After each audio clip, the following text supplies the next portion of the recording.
សួស្តីបងប្អូនឥឡូវយើងមកលេងនៅថាយើងទៀតហើយបងប្អូនគឺយើងមកមើលនៅផ្លែ passion ផងយើងណាបងប្អូនគឺផ្លែល្អមែនទែនបងប្អូនប៉ុន្តែវាអត់ទាន់ទុំទេបងប្អូនវានៅខ្ចីឡើយណាបងប្អូន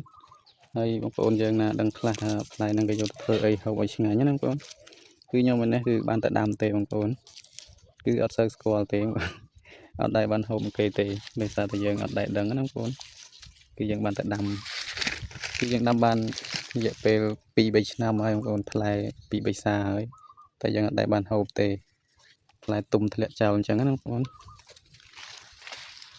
គឺផ្លែល្អមែនតើបងប្អូនមើលបើនៅក្នុងព្រៃវិញថា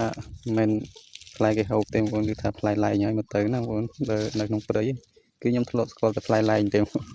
គឺវល់ចឹងឯងប៉ុន្តែមិនមែនទេបងប្អូនវាដូចគ្នានេះជាផ្លែ fashion ផងយើងណាបងប្អូនហើយវីដេអូយើងក៏មានតែប៉ុណ្្នឹងដែរបងប្អូនជម្រាបលាបងប្អូនសុខសប្បាយ